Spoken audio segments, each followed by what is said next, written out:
What's going on, guys? Welcome back to my channel. In today's video, I'm going over everything that I watched last month in October at movie theaters and also at home on streaming. Starting off with what I watched at the theater, we have The Smashing Machine. I was very much looking forward to watching this film. There was a lot of early buzz that this could be an award season contender. Many people were hyping up Dwayne Johnson's performance. Also, we have Emily Blunt, and she's pretty much fantastic in everything that she's been doing lately. And so I was excited. And when the movie ended and I left the theater, I could not have been more disappointed. Because as far as the film goes, there's nothing wrong with the two lead performances. In fact, those were the highlight of the film for me. Where the movie falters, in my opinion, is the way the film is directed and also the writing of the script. Something that occurred over and over again in The Smashing Machine, which I just really wanted them to go more in depth into the relationship of Dwayne Johnson and Emily Blunt's characters, but also every single time they showed up on screen together, you knew they were going to have an argument because that is what happened every single time. Plus, the entire Emily Blunt character was severely underwritten. I thought her character had no identity. I didn't really connect with her. There was nothing about her character that drew me in and really wanted to support her, because in the film you just know her as the nagging girlfriend of Dwayne Johnson's character, and she has to be more than that. But the lack of script writing and development of that character, we just don't have that. So I thought there were many flaws with The Smashing Machine. I don't really think this movie has any chance of at least going for Oscars. It may receive a few nominations for Golden Globes because the categories are split. So Dwayne Johnson does have a chance here for a Golden Globe nomination. But as far as the movie itself, I'm not really sure. I'm open-minded to give the film another chance, but am I excited? No, not really. The next film I saw was Tron Ares. Now, I had not seen the two prior Tron films, but I wanted to check out the movie anyway because from the trailer, it seemed like the film could stand on its own. Like I could just walk in blind and watch it. Plus, it was the first film at the brand new IMAX theater at my local movie theater. I did want to check that out, and I will say that Tron Ares is visually stunning. It looks great. However, the major problem with Tron Ares is that it looks fantastic, but there's no substance in the middle. It's a hollow movie. And that's pretty much what we've been getting from Disney the past couple of years. So there's really no surprise here. And poor Jared Leto, because he is obviously attached to this project and because it did not perform better at the box office, he is getting a lot of the blame for that. And I don't really know where his career is going to go from here. But I know if he does have projects lined up, they're going to be a little bit nervous, and rightfully so. Tron Ares was all right at the end of the day. I think I gave it a 3-star. I don't love it. I don't hate it. Will I ever watch it again? Probably not. Unless like my dad wanted to watch it or something. Probably not going to rewatch that movie. Now let's talk about Roofman. One of the biggest surprises for me of the year. This is based on a true story starring Channing Tatum and Kirsten Dunst.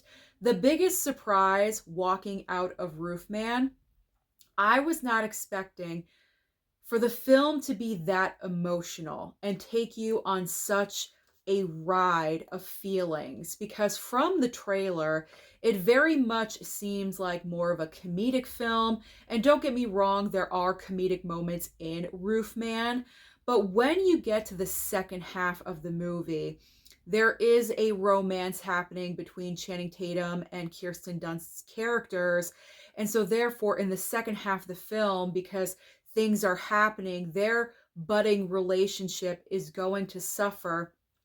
As you're watching the film, you know things are not going to end well. You're still rooting for these characters. I found myself rooting for Channing Tatum, even though he is a criminal in the movie.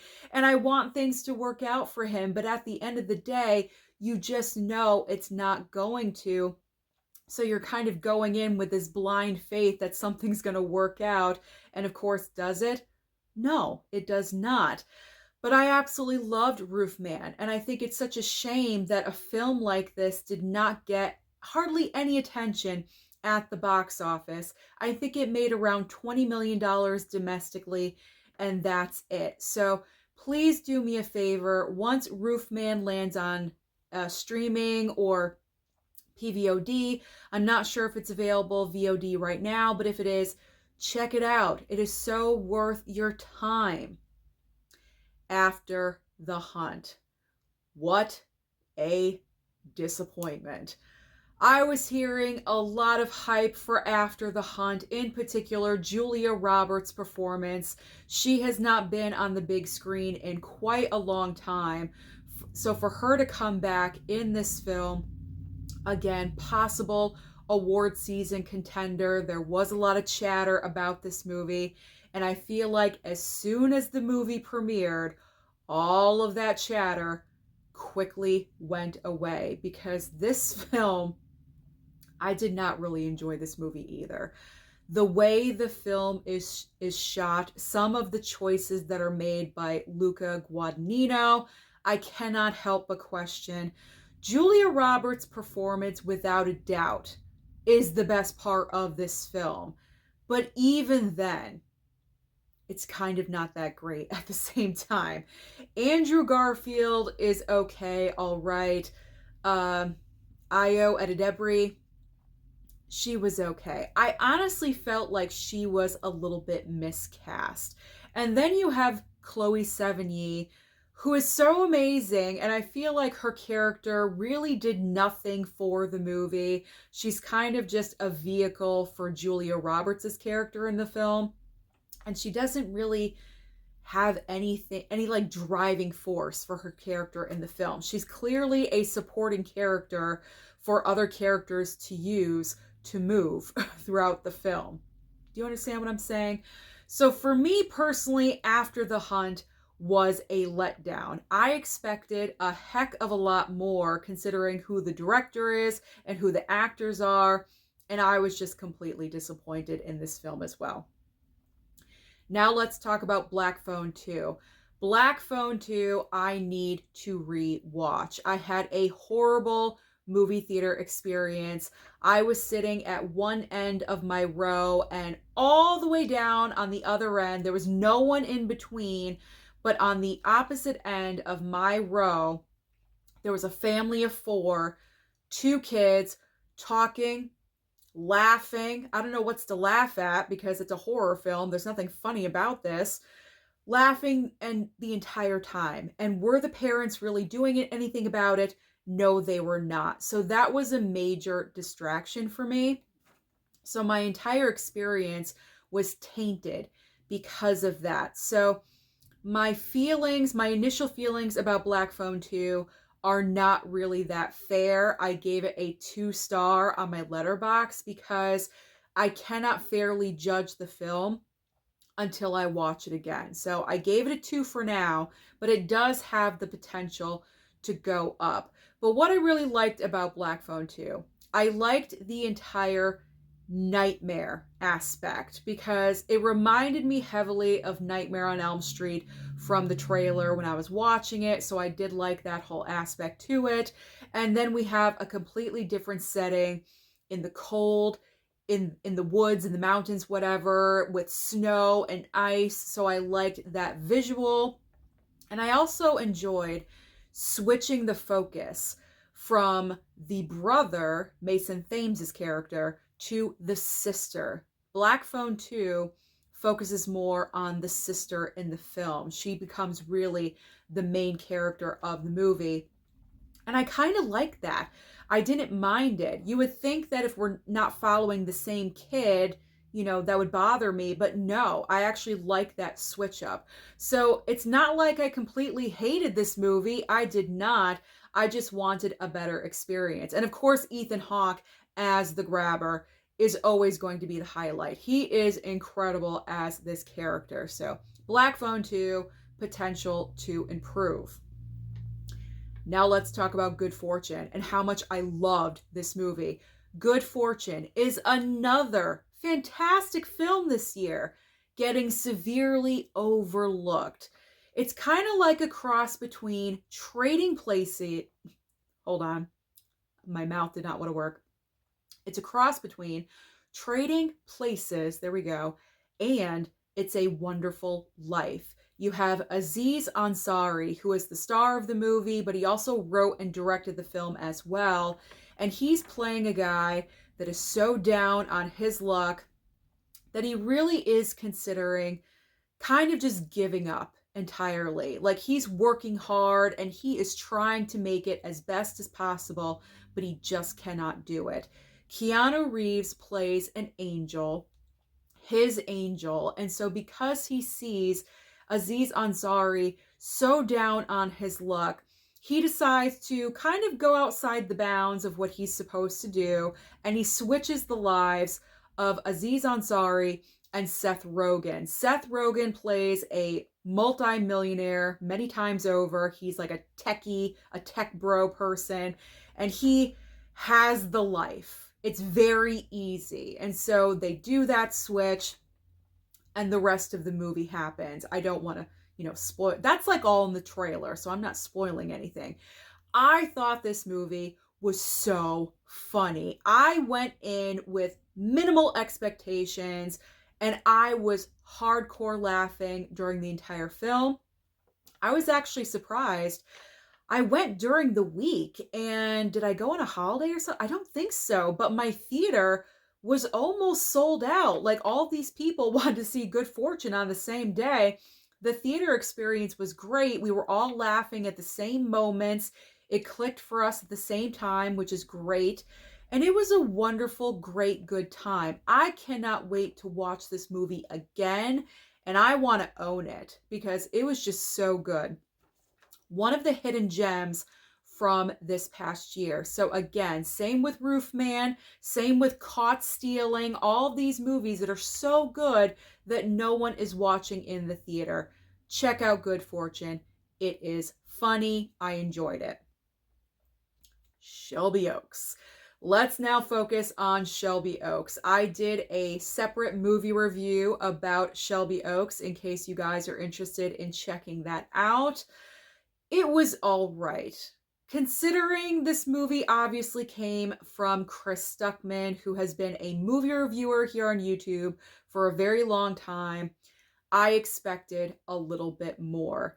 To me, the story, the written story, was the problem. Now, Chris Stuckman wrote and directed this movie. I felt like he excelled more as a director versus a writer. So when it comes to Chris Stuckman and making movies in the future, I would love to see him direct someone else's material. I want to see how he is doing that without his writing. Because I will say, and I said this in my review, the positives of the movie, the number one positive was the lead actress of the film. I forget her name, but I say it in my review. I thought she was very good, very, very believable, and I did enjoy how the movie started out. It is found footage to begin with, but then it morphs into a more traditional storytelling, and I was good with that because found footage for me is not a subgenre of horror that I naturally gravitate towards. I'm not the biggest fan of found footage, so I am happy that it did fade into traditional storytelling. But those were really the only two positives that I had. And then I had a lot of complaints about the film as well. So I thought it was just all right. I think I gave it a 3-star when I left the theater, but that was right after seeing it. I think I changed it after that. It might have gone down to a 2 or a 2.5. So I just expected better from someone that critiques movies. This is like the dream come true. You know, like you get to make your own film. Neon, Mike Flanagan has partnered with you to make this movie. I thought the film would be on a different level. So that was my main complaint about Shelby Oaks. Oh boy, Springsteen, deliver me from nowhere. Deliver this movie away from me. Okay. Like, I love a biopic. Okay. I was so looking forward to seeing this film. I love Jeremy Allen White. I think he's so talented.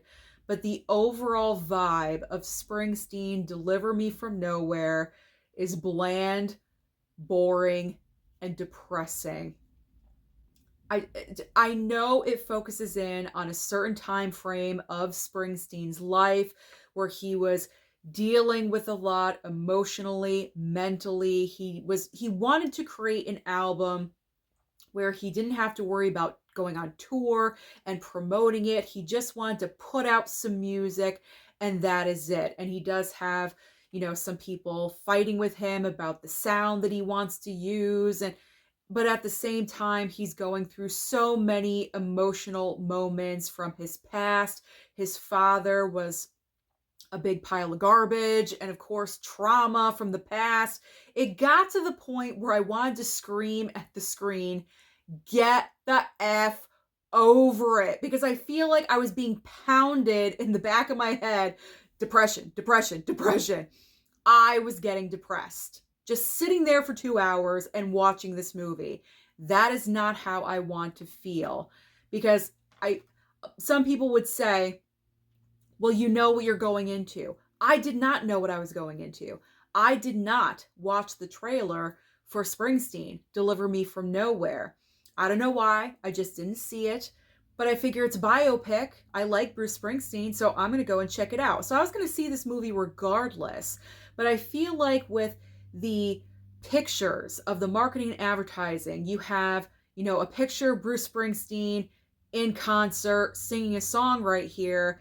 And that is hardly what this movie is. There are songs sung, yes, but as far as like a concert, there's barely anything in here.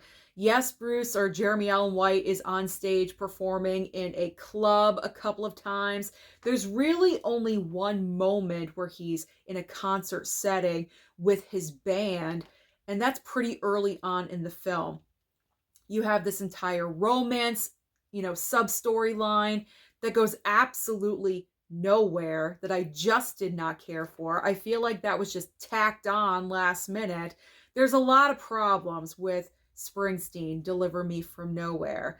And I'm not even sure I would like to watch the movie again. I was not a fan of this film at all. Jeremy Allen White's performance is fine, but there was nothing about it where I was like, wow, nominate him for an Oscar. This is not the level of Timothée Chalamet in A Complete Unknown from last year. So because of that, I think Jeremy Allen White will probably secure a Golden Globe nomination, possibly even Critics' Choice, as well as Jeremy Strong, who's in the Best Supporting Actor category. I could see them getting in at Golden Globe and Critics' Choice, but more than that, it's not going to happen. I don't see it going to the Oscars. So Springsteen, Deliver Me From Nowhere was a colossal disappointment. This was probably the movie I did not like the most. Does that make sense? Like, I would put that under, I would watch Smashing Machine again over Springsteen, Deliver Me From Nowhere. All right, now that I talked about Springsteen for about 10 minutes, let's talk about the last film that I saw in theaters, which completely changed everything around. On Halloween night, I watched Bugonia. This is the brand new film from Yorgos Lanthimos, starring Emma Stone and Jesse Plemons. Let me tell you, if you are a Yorgos fan, if you love Emma Stone, when they collaborate, Jesse Plemons, you are going to love Bugonia. I was very much looking forward to watching this film as well. And I was so happy that I enjoyed it. Because Yorgos Lanthimos' last film, Kinds of Kindness, I just did not care for. I tried watching it at home on streaming when it hit. I couldn't get through it. I was bored out of my mind. But I love The Favorite, and I love Poor Things. I absolutely adore that movie. I just thought it was so well done. So anytime a Yorgos Lanthimos movie comes out, I am willing to give it a chance. So Kinds of Kindness, I was surprised that I did not enjoy that film. So I was a little bit hesitant about Bugonia, but I said, you know what? Give it a chance. I'm so happy that I did. Is the movie weird? Yes, it is. This is all about Jesse Plemons and his cousin. I don't know the actor's name. I do apologize. But Jesse Plemons and the actor that plays his cousin believe that Emma Stone is an alien in the movie. And so they kidnap her. They bring her to the basement of their house. They shave her head. This is all in the trailer, by the way. This is not a spoiler at all. They shave her head so she cannot contact her ship. And I do believe they really shaved her head because that did not look fake at all. That looked like Emma Stone's head. So she really went ahead and shaved her head, I believe, anyway. And they give her like this lotion to put all over her so she can't contact anybody. And at the end of the day, this is really like a power play, a power struggle between Emma Stone and Jesse Plemons' characters. And it was just, it was like playing tennis, going back and forth, because she's trying to reason with the two of them. And she's saying that she's not an alien. She doesn't know what they're talking about. And he is giving his side of things and saying, this is what your plan is. This is what you're going to do. And I just found the whole movie very well done, beautiful to look at, and fascinating. So I was very happy to end my movie month of October with Bugonia. So if you have not seen Bugonia yet, I highly recommend that you do. Again, if you love Emma Stone and Yorgos Lanthimos, this is a movie to catch in theaters. Now let's very quickly go over streaming. I did not watch a whole lot on streaming because my schedule has gotten very busy. So only a few select items I did stream. The first one, I'm still watching Tulsa King Season 3. Of course, I'm watching Tulsa King. It stars who? Sly Stallone. This is on Paramount Plus, by the way, if you do want to start watching it, and I do recommend that you do. Now, Season 3, in my opinion, started off very strong, and we're kind of like in the middle episodes right now. Kind of like filler episodes, I do have to be honest. I'm still invested. I'm still there. But I do feel like overall Season 3 is a little bit of a step down from Seasons 1 and 2. I loved Season 2. I thought 2 was phenomenal. And so to have Season 3 dip down a little bit is a little bit disappointing. But I do think by the time we get to the final couple of episodes, because we're almost there, we're almost at the end, I feel like it has to pick up. And Tulsa King has been renewed for Season 4, so I'm looking forward to the future of where the show is headed. The next item I streamed on Netflix was Monster, the Ed Gein story. I really enjoyed this version of Monster. I know a lot of people had many complaints because it was boring. It was too slow. There were too many episodes. And I will agree with that. I do think that there were too many episodes. I think there were 10. I believe they could have shortened it to at least 8. Possibly they could have gone to 6. Because it did seem like there were a lot of filler spots. I really do feel like they should have concentrated on Charlie Hunnam as Ed Gein, and his mother played brilliantly and so evil by Laurie Metcalf. Oh my God, I love Laurie Metcalf so much. She was so good in this show.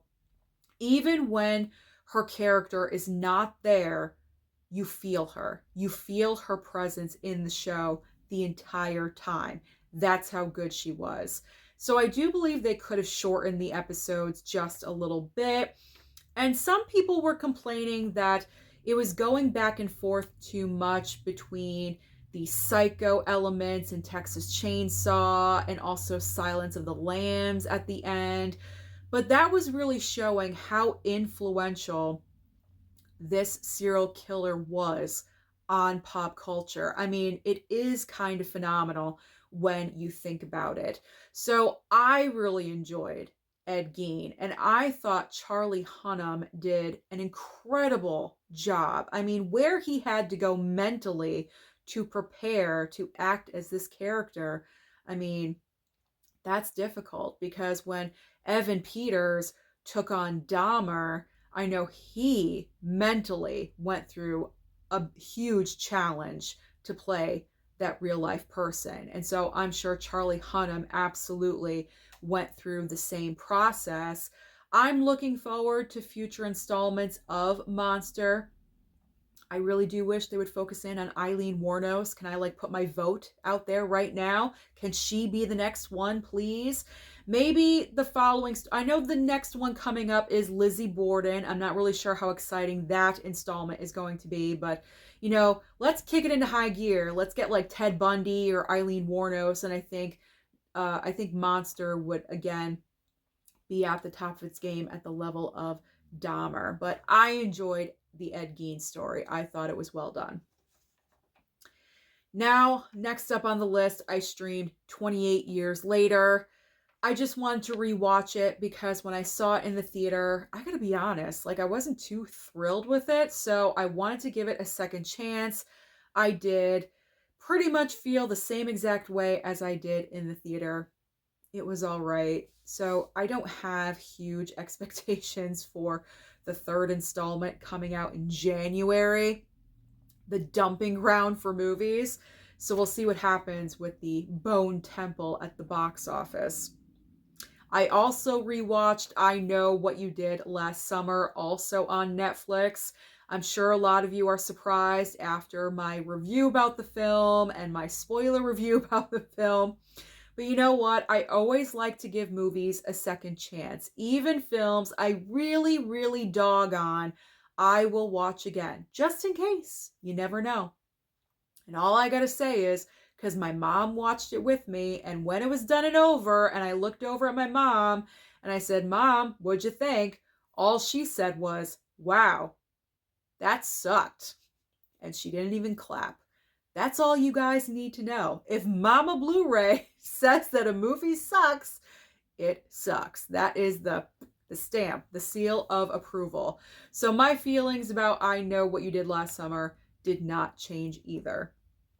The final item that I did stream in October, I just finished right before the finale, was season 5 of Only Murders in the Building. You know, I love a great murder mystery. So this show, I absolutely love watching. I wanted to binge watch it. I hate the drop style of Hulu because they drop 3 episodes and it's one every week after that. I really do wish they would just drop all the episodes at the same time, but I waited to watch all of them closer to the finale date because I felt like I was going to forget something or something important. And so I pretty much watched all the episodes over the course of, I'd say, 3 or 4 days. And I do have to be honest, I do think season 5 is on the weaker side compared to prior seasons, but Martin Short never lets me down. He never fails me. He's so hilarious. I love Steve Martin as well. I really, really do. But Martin Short, the way he delivers his lines, the way he portrays his character, his little idiosyncrasies, I love and adore. And whenever it's him and Meryl Streep on screen together, I always get giddy and I get happy seeing them together. She wasn't on the season all that much. She was in there for a couple of episodes. I did like the guest stars, Renee Zellweger, and also, what's his name? Oh my gosh. What's his name? I'm forgetting, but he won for Django Unchained and Inglourious Bastards, right? I think, yeah. What is his name? I forget. But the guest stars of Only Murders season 5, I thought were great. But again, grading the entire season, I thought it was not as good as, I would say, the first half of, seasons 1, 2, and 3. So hopefully going into season 6, because Only Murders has been renewed for season 6 and they are going to London. It has been confirmed. I'm very much looking forward to them getting out of the city and going somewhere else in a completely different location. I think that's going to be a lot of fun. So that is everything that I watched at the movie theater and also at home on streaming in the month of October. Comment down below and let me know your thoughts about anything that I talked about, or if you want to list what you watched at home on streaming or at the movies, let me know. Don't forget to like and subscribe before you leave, and I'll see you next time.